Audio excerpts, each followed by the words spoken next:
자, 오늘 말씀 제목은 다시 갈릴리입니다. 저는 어린 시절에 이 찬양을 많이 불렀습니다. 갈릴리 바닷가에서. 우리 다 같이 한번 찬양하십시다.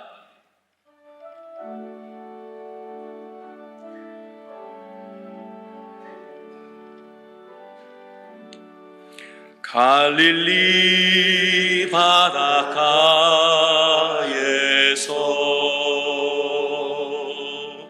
주님은 시몬에게 물으셨네. 사랑하는 시몬아, 넌 날 사랑하느냐? 오 주님, 당신만이 아십니다.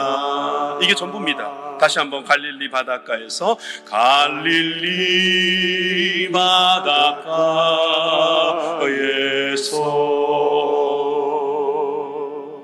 주님은 시몬에게 물으셨네. 사랑하는 시몬아, 넌 날 사랑하느냐? 오 주님, 당신만이 아십니다. 사랑하는 시몬 한 번 더 할까요? 사랑하는 시몬아, 넌 날 사랑하느냐? 오 주님, 당신만이 아십니다.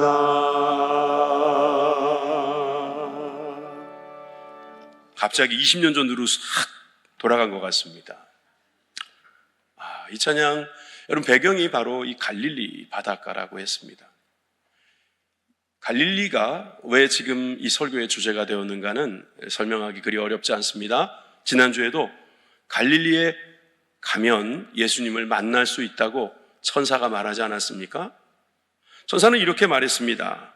16장 7절에 보니까 가서 그의 제자들과 베드로에게 이르기를 예수께서 너희보다 먼저 갈릴리로 가시나니 전에 너희에게 말씀하신 대로 너희가 거기서 배우리라 하라 하는지라. 사실 이 말씀은 14장 28절에 있는 말씀이 그대로 이루어진 것입니다. 그러나 내가 살아난 후에, 이건 예수님이 하신 말씀이에요. 너희보다 먼저 갈릴리로 가리라. 살아난 후에라는 말은 죽으신다는 말씀이고 죽은 다음에 난 살아날 것이라는 것을 예고하신 것인데 그 이후에 만나야 할 장소도 말씀하셨습니다. 마태복음 28장에도 같은 병행 구절이 있는데 10절에 보니까 이에 예수께서 이르시되 무서워하지 말라. 가서 내 형제들에게 갈릴리로 가라 하라. 거기서 나를 보리라 하시니라. 부활하신 예수님께서 이 예루살렘에 계셨지만 갈릴리로 가시겠다는 거예요. 갈릴리로 가자. 여러분, 갈릴리는 어떤 곳이기에, 갈릴리가 도대체 어떤 의미가 있길래, 또 갈릴리는 굳이 예루살렘이 아닌 부활하신 예수님에게 있어서 부활의 어찌 보면 능력을 과시할 수 있는 그런 장소인 예루살렘이 아닌 왜 저 변방 갈릴리로 가라고 하셨을까? 저는 첫 번째로 여러분들과 그 갈릴리가 어디인지를 함께 살펴보고자 합니다. 그 갈릴리는 어디인가? 우선 이 갈릴리에 대해서는 여러분 이것은 호수의 이름이다라고 하는 것을 먼저 말씀을 드립니다. 그림에 보시는 바와 같이 아주 넓은 호수입니다. 얼마나 넓은지 그 지역 사람들은 바다라고 불렀습니다. 갈릴리 바다라고 했죠. 구약에서는 게네세렛이라고도 불렀고 디베랴라고도 복음서에 기록되어 있는 그 호수. 이 호수는 민수기 34장 11절에도 나오다시피 12지파들이 이제 자기의 분깃으로 받아야 할 땅입니다. 그래서 출애굽을 하여 입가나안 한 우리 이스라엘 족속들 중에서 그 아셀과 납달리가 그 지역을 맡게 됐지요. 이스라엘 12지파의 땅 분배를 보시면 이렇습니다. 밑에 노란색이 이 예루살렘이고요. 지금 저 위에 있는 긴네렛 호수, 그 지역 이름을 전체적으로 갈릴리라고 부릅니다. 그래서 이 갈릴리로 가라, 이 말은 이 예루살렘에서 저 북쪽으로 올라와서 그곳에서 다시 보자 하시는 뜻입니다. 자, 자세히 좀 더 들어가 보면 이 지역은 사실 납달리, 아셀, 스불론, 이사갈, 므낫세가 공유하고 있는 호수이자 또 솔로몬 시대에 히람 왕이 성전을 짓는 것에 도움을 준 공로로 20개가 넘는 성읍을 하사받은 그런 땅이기도 합니다. 그러다 보니까 이방인들이 많이 들어왔습니다. 그리고 아수르가 이 지역에 살고 있는 유대인들을 다 쫓아내고 이 지역에 다른 지역에 이방인들이 들어와서 살게 했기 때문에 그 다음에 유대인들이 다시 들어왔다 할지라도 많은 사람들이 이렇게 함께 섞여 사는 그런 지역이었다고 볼 수 있습니다. 자, 그리고 여러분들은 저처럼 사이즈에 관심이 있잖아요. 그죠? 야, 저 갈릴리 호수가 얼마나 크길래? 부천시가 있습니다. 부천시 몇 개 들어가나 보겠습니다. 하나, 둘, 셋. 3개나 들어갑니다. 이 정도면 사이즈 나왔죠? 예. 부천시의 3.1배. 그 정도로 큰 호수, 여기에서 도대체 무슨 일이 있었습니까? 저는 이 갈릴리 호수 근방에서 있었던 예수님의 사역들을 한번 생각해 보았습니다. 더 안으로 들어가 보면 이 갈릴리 지역 근처에는 나사렛, 가나, 디베랴, 막달라, 게네사렛, 가버나움, 고라신, 벳세다, 거라사, 데가볼리 같은 그런 여러 지역들이 있습니다.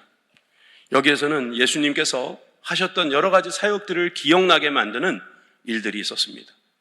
예를 들면 포도주가 부족할 때, 아니 떨어졌을 때 물로 포도주로 만드신 사건, 또 오병이어의 사건, 또 귀신 들린 여인을 고쳐주는 사건, 그리고 주님께서 병든 중풍병자를 고치시는 사건들, 그리고 심지어 주님께서 바다 위를 걸으시고 바람을 잠잠하게 하시고 또 그곳에서 많은 사람들을 말씀으로 비유로 가르치셨던 그 지역이 바로 이 갈릴리라고 하는 지역이라고 할 수 있습니다.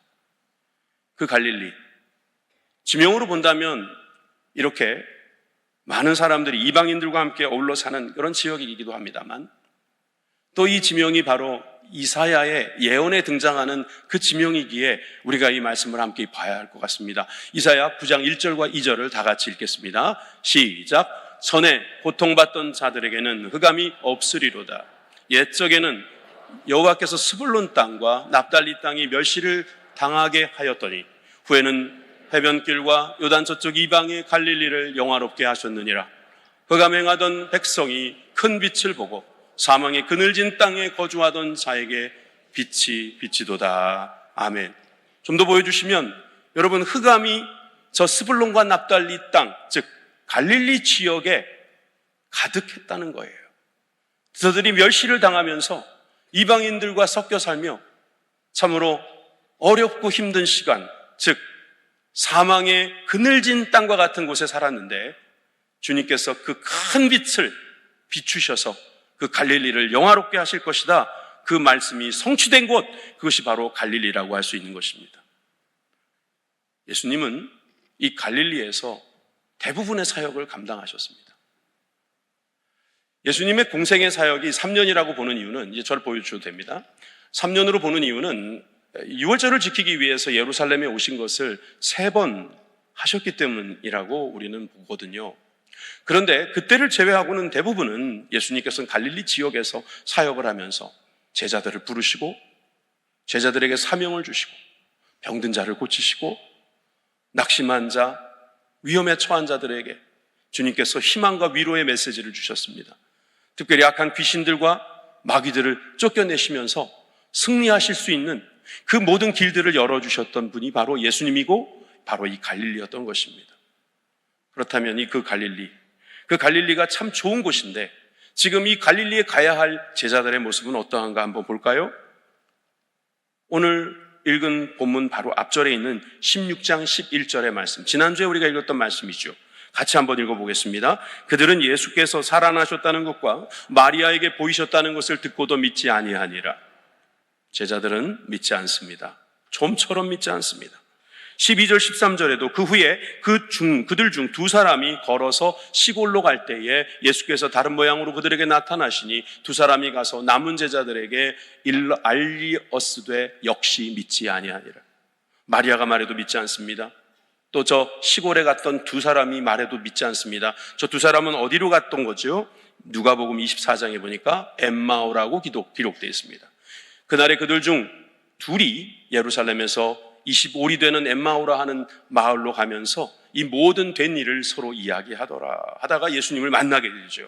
그리고 그들이 예수님 만났다, 예수님 부활하셨다 라고 말을 해주는데 그들은 여전히 믿지 않더라. 14절 같이 읽어봅시다. 14절 시작. 그 후에 11제자가 음식 먹을 때에 예수께서 그들에게 나타나사 그들의 믿음 없는 것과 마음이 완악한 것을 꾸짖으시니 이는 자기가 살아난 것을 본 자들의 말을 믿지 아니함일러라. 아멘. 제자들은 믿음이 없습니다. 마음이 완악합니다. 그래서 도무지 믿지 않습니다. 도망간 줄 알았더니 그래도 예루살렘 어느 집에 모여서 훗날을 기약하고 있었던 것 같습니다. 그런데 그들은 기억해야 합니다. 주님께서 갈릴리에서 만나자, 갈릴리에서 보자 하셨던 말씀을 기억해야 되는데 그들이 믿음이 없어서 마음이 완악해서 도무지 믿질 않습니다. 예수님이 부활하셨다는 것을 믿지 않으니 갈릴리로 가야 할 이유도 없는 것이고 갈릴리로 가야 한다는 말도 믿지 않게 되겠죠. 그 갈릴리. 전 그렇다면 좀 더 구체적으로 두 번째, 그들의 갈릴리는 도대체 어떤 의미가 있는가? 그들의 갈릴리가 도대체 어떤 곳인가? 좀 더 구체적으로 살펴보고자 합니다. 오늘 우리가 아까 불렀던 그 찬양이 바로 이 갈릴리 바닷가에서 있었던 일이잖아요. 사실 오늘 읽었던 이 마가복음에는 갈릴리에서 무슨 일을 하셨는지 구체적인 내용이 자세히 나와 있지 않습니다. 대략 짐작하는 것이죠. 그런데 요한복음에 가면 그 유명한 요한의 아들 시몬아, 그러시면서 네가 나를 사랑하느냐라고 물어보신 그 세 번의 질문을 여러분들이 기억하실 겁니다. 거기로 한번 가봅시다. 요한복음 21장 1절을 읽어보시면 여기에 이렇게 기록되어 있죠. 그 후에 예수께서 디베랴 호수에서, 여기가 무슨 호수요? 무슨 호수요? 디베랴 호수요? 디베랴 호수는 다른 말로 갈릴리 호수라 이거예요. 갈릴리 호수로 예수님이 가신 거예요. 약속대로, 말씀하신 대로 가신 겁니다. 또 제자들에게 그 자기를 나타내셨으니 나타내신 일은 이러하니라 하고 21장을 쫙 채우셨어요. 긴 이야기 압축해서 예수님이 세 번 질문하시지요. 첫 번째 질문이 이렇습니다. 15절입니다. 그들이 조밥 먹은 후에 예수께서 시몬 베드로에게 이르시되 요한의 아들 시몬아, 내가 이 사람들보다 나를 더 사랑하느냐 하시니 이르되 주님 그러하나이다. 내가 주님을 사랑하는 줄 주님께서 아시나이다. 이르시되 내 어린 양을 먹이라.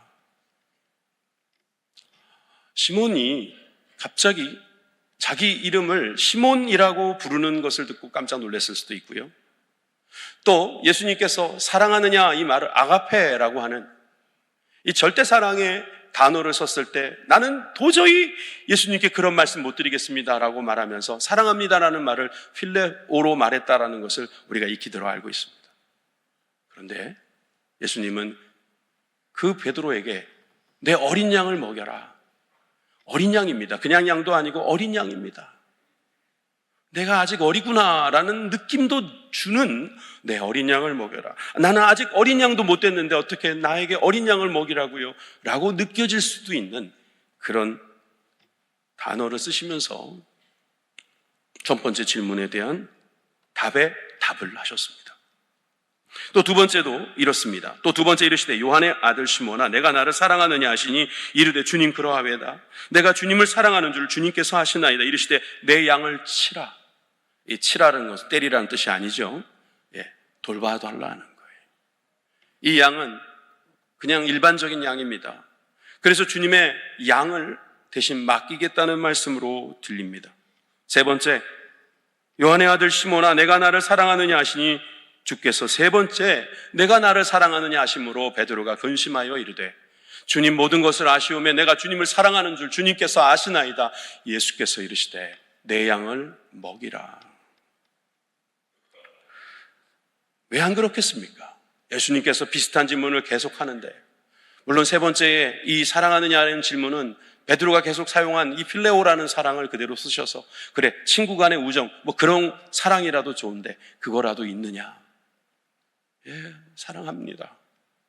근심하면서 그렇게 대답할 때 예수님은 내 양을 먹이라고 말씀하신 겁니다. 비슷한 듯 다른 이 세 번째의 부탁의 말씀이 바로 이 갈릴리에서 있었던 것입니다. 저는 이 이야기 하나만 가지고도 이 갈릴리가 어떤 의미가 있는지 우리는 여러 가지 생각을 할 수 있다고 생각합니다. 제가 한번 정리를 해봤는데요. 첫 번째, 부르심의 갈릴리가 있습니다. 예수님은 이 디베랴, 특별히 이 디베랴라는 표현을 썼다면 오병이어 사건이 있었던 곳인데, 거기에서 물고기를 같이 구워 먹으면서 그 오병이어의 사건이 떠오르게 하지 않았을까요? 그리고 그 직전에 제자들을 부르셨던 그 부르심의 자리가 또 생각나게 하지 않으셨을까요? 두 번째, 처음 사랑의 자리가 될 수도 있습니다.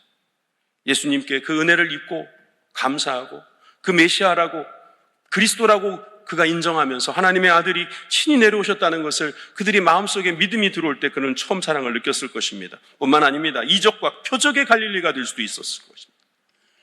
그러나 한편으로 이렇게 이적과 표적처럼 이벤트만 있는 것이 아니라 이곳은 저들의 일상이 있는 생활의 자리, 즉 삶의 터전이 바로 갈릴리였다고도 할 수 있습니다. 그렇기 때문에 그곳으로 가라, 거기서 보자, 이 말은 새로운 시작을 말씀하기도 하는 것이죠.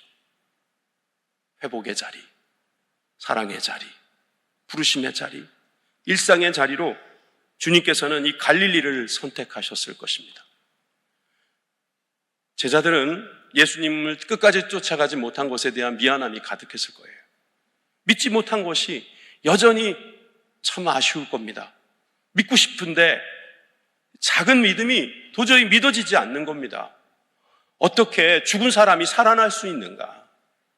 그렇게 대단한 능력을 가지신 분이 왜 그렇게 하시는가? 온갖 자신의 생각과 다른 것에 가득한 이 제자들이 이 갈릴리에 만나서 다시 예수님과 어떤 이야기를 나누겠습니까? 우리가 왜 함께 만나서 우리가 무슨 일을 했는지에 대하여 다시 생각해 보라는 거죠. 우리가 로마의 정치인들에게 뻔때를 보여주자고 뭉친 사람들이냐? 그거 아니라는 거예요. 제사장들을 비롯한 종교인들에게 야 너희들 그렇게 하는 거 아니야 라고 우리가 한번 뭔가 보여주자고 예수님이 모이신 게 아니라는 거예요.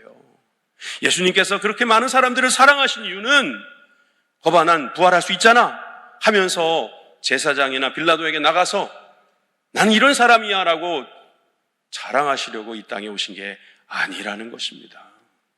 예수님은 사랑하느냐? 사랑한다면 내 양을 먹여달라고 그 제자들에게 부탁하고 있는 거죠. 그래서 다시 말하면 사역의 자리로 돌아가라는 거예요. 다시 일상으로 돌아가는 거라는 거예요. 돌아가라. 그 일상의 자리라는 것이 예전의 그 일상하고는 똑같지는 않을 겁니다. 예전의 일상은 그냥 예수님 하면 선생님, 랍비 정도로 생각했던 제자들도 많았을 거 아닙니까? 그런데 이제 이 갈릴리에서 만난 예수님은 다른 예수님이에요. 부활하신 예수님이잖아요. 죽음을 이기신 예수님이시잖아요. 예수님의 말씀하신 대로 다 이루시는 예수님이시잖아요. 그러니 예전의 일상이 될 수 없지요. 그러나 그 일상은 일상인 것입니다. 그래서 주님은 그 일상 가운데서 어찌해야 할지를 일찌감치 보여주신 것입니다. 예수님은 갈릴리에서 이렇게 사셨습니다. 마가복음 1장 39절에 딱 정리되어 있어요. 한 문장으로 딱 표현되어 있어요. 이에 온 갈릴리에 다니시며 그들의 여러 해당에서 전도하시고 또 귀신들을 내쫓으시더라. 예수님이 하신 일은요, 다니시는 일이에요. 다니시면서 교제하고, 다니시면서 전도하시고, 다니시면서 귀신을 내쫓으신 분이 바로 예수님이라는 거죠. 그리고 제자들이 마가복음 16장 마지막 장에 가니까 어떻게 변하게 됩니까? 마가복음 16장입니다. 16장 15절 16절에 다 같이 또 이르시되 너희는 온 천하에 다니며 만민에게 복음을 전파하라. 믿고 세례를 받는 사람은 구원을 얻을 것이요 믿지 않는 사람은 정죄를 받으리라. 그러니까 이제 온 천하를 다니면서 만민에게 복음을 전파하는 그 자리가 바로 갈릴리라는 거예요. 만민이 있는 곳, 즉 갈릴리라고 하는 작은 지역, 그러니까 이방인들하고 유대인들이 뒤범벅이 되어 사는 그런 그늘진, 사망의 그늘진 곳이 이제 갈릴리가 아니라 하나님이 필요한 곳, 복음이 필요한 곳, 예수 그리스도의 사랑이 필요한 그 자리가 바로 갈릴리라고 하는 것입니다. 여러분, 그 갈릴리가 바로 주님께서 우리들에게 부르시는 그 자리예요. 마가복음 16장 17절에서 18절에 보니까 천하에 다니면서 우리에게 어떤 일이 일어날지를 예언하십니다. 믿는 자들에게는 이런 표적이 따르리니, 이제 믿는 자들이 됩니다. 부활을 하신 예수님을 만나고 성령을 받은 자들은 분명히 이제 믿는 자들이 됩니다. 이런 표적이 따르리니 곧 그들이 내 이름으로 귀신을 쫓아내며 새 방언을 말하며 뱀을 집어 올리며 무슨 독을 마실지라도 해를 받지 아니하며 병든 자에게 손을 얹은 즉 나으리라. 여러분, 이 표적이 주님의 이름으로 일어나는 표적을 제가 동사만 표현해 봤어요. 여러분, 귀신뿐만 아닙니다. 마귀, 어떠한 악한 영들도 쫓아낼 수 있는 능력을 주신다는 것입니다. 새 방언을 말하는 사람은요, 그 입술에서 사랑을 말하고 소망을 말하고 하나님께서 주시는 그 미래를 말하고 주님이 주시는 그 참된 것을 말할 수 있는 입으로 변화될 것입니다. 여러분, 뱀만 집어 올리는 것이 아닙니다. 모든 악한 것들을 집어 들어 무기로 삼을 수 있는 사람이 될 수 있다는 것입니다. 무슨 독을 마실지라도 그 독은 한 가지 독이 아닙니다. 어떤 말이 들려와도 여러분, 그 독이 나를 상하게 하는 것이 아니라, 나는 해를 받게 되는 것이 아니라 하나님께서 그 독을 복으로 쓰신다는 것을 우리는 믿는 것입니다. 병든 사람에게는 손을 얹은 즉 나을 것이다. 이것은 바로 예수님의 이름으로 일어나는 표적이라는 사실을 믿으시길 바랍니다. 그 갈릴리는 주님께서 다니셨던 그 갈릴리라고 하는 지형 안에 묶이지 않는 갈릴리라는 사실이죠. 목사님, 너무 좀 과장이 좀 심하신 거 아닙니까? 그런 표현이 어디 나옵니까? 예, 그렇게 말할 수도 있습니다. 자, 그런데 여러분, 마태, 마가, 누가, 요한을 다 읽어보시면요, 마태, 마가, 요한은 이 갈릴리에서 일어난 일도 기록하고 갈릴리에서 말씀하신 내용도 길지는 않지만 있습니다. 그런데 누가에는 기록이 없어요. 누가복음에는 마지막 장에 가보셔도 이 갈릴리에서 예수님이 뭘 하셨을까라는 것을 찾기가 쉽지 않습니다. 그러면 사실이 아닐까? 갈릴리에서 만나자 하신 말씀도 사실이 아니고 예수님께서 갈릴리에 가셔서 제자들과 함께 시간을 보내신 건 사실이 아닐까? 여러분, 그렇지 않습니다. 왜냐하면 여러분, 누가복음은 누가가 기록한 거 맞아요. 성령의 감동으로 기록했죠. 그리고 누가가 기록한 책이 또 하나 있죠. 사도행전. 사도행전을 보면은요, 누가가 말하는 갈릴리가 나옵니다. 누가가 보고 있는 갈릴리는 그 갈릴리 호수 근방에 있는 그 작은 지역만을 말하는 것이 아닙니다. 예루살렘과 온 유대와 사마리아와 땅끝까지 복음을 전파하라고 말하면서 예수님께서 확대시켜 주신, 재정리해 주신 그 갈릴리를 그는 설명하고 있죠. 땅끝이 갈릴리고 우리들의 삶이 있는 곳이 갈릴리라는 것입니다. 우리들이 만민을 만나게 되는데 그때가 바로 갈릴리라는 거죠. 예전에는 우리들끼리 그냥 마을에서 옹기종기 모여 살았다면 우리 자녀들을 보세요. 지구 반대편까지 그냥 갔다 옵니다. 여러분, 요즘에 통신이라는 걸 보세요. 우리가 만민을 만나는 것은 그리 어려운 일이 아닙니다. 이젠 일상이 되었습니다. 그렇기 때문에 여러분, 우리가 갈릴리라고 삼을 수 있는 지역을 한 지역, 어떠한 특정한 것으로만 보지 않으셔야 합니다. 우리가 실패한 자리일 수도 있고 우리가 낙심하고 있는 자리일 수도 있어요. 우리가 여전히 반복적으로 죄를 짓는 자리일 수도 있습니다. 그러나 그곳에 부활하신 주님을 만난 이후에 일어날 성령님의 역사를 경험하는 그 갈릴리가 우리들에게도 있는 줄 믿습니다. 여러분, 이 제자들에게 갈릴리, 어떠한 갈릴리였는가? 우리가 함께 생각하면서 마지막으로 그렇다면 우리의 갈릴리는 어딘가? 당신의 갈릴리는 어디입니까? 이 질문에 여러분들 답하실 수 있기를 주님의 이름으로 축원합니다. 마태복음은 이 갈릴리에서 일어난 일을 이렇게 기록합니다. 마태복음 28장 16절에서 18절 말씀 다 같이 읽겠습니다. 시작.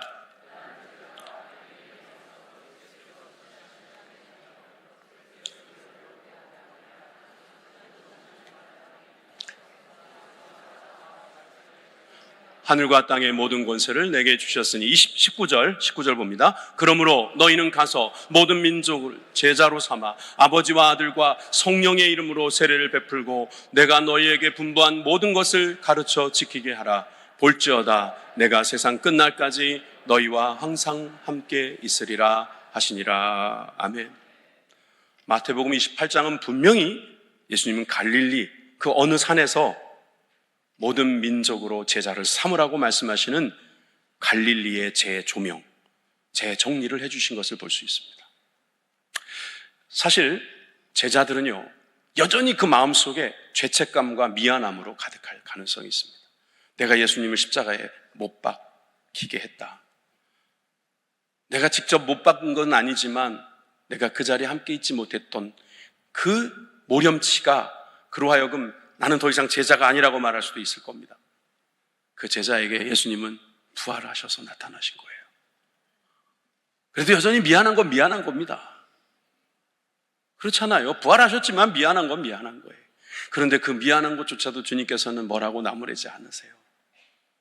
같이 먹자고, 같이 나누어 먹자고요. 여러분 그걸 보면은 여러분 먹는 자리가 갈릴리 같아요. 같이 우리가 먹어야 됩니다. 같이 음식을 나누어 먹는 겁니다. 영의 양식도 같이 나누어 먹고 육의 양식도 같이 나누어 먹고 사실 우리들에게 고통도 나누어 먹으면 달콤해질 수 있습니다. 어려운 일들도 나누면 반이 된다면서요. 백지장도 맞들면 낫다면서요. 여러분 그곳이 바로 우리의 갈릴리가 돼야 되지 않을까요? 이번에 부활절 준비하면서 제가 좀 이렇게 눈여겨보았던 장소는 식당이었습니다. 일전에도 한번 다른 예배에서 말씀드린 것 같은데 식당 봉사는 각 교구마다 매번 하시는 분들만 하시더라고요. 우리 그러지 말죠. 앞으로 저를 포함해서 우리 교회 전체를 다 쓸고 닦을 수는 없지만 우리 성도님들이 와서 함께 식사하며 나눔의 자리로 쓰고 있는 식당 하나는 1년에 딱 한 번이라도 와서 한번 닦아보고 쓸어보고 함께 거기서 교제해보는 그런 교회가 됐으면 좋겠어요. 단순히 그것은 건물이나 어떤 가구나 아니면 어떤 공간의 개념이 아니라 우리가 함께 예수님을 생각하는 자리, 나눔의 자리, 섬김의 자리가 됐으면 좋겠어요. 또 한 분께서 제가 기도하고 있는 걸 아시고 쇼케이스를 하나 선물하셨어요.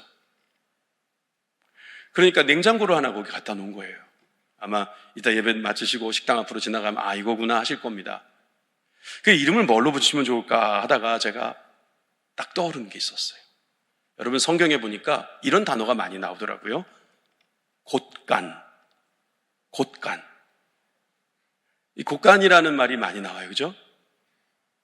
저는 거기를 나눔의 곳간이라고 이름 붙였으면 좋겠어요.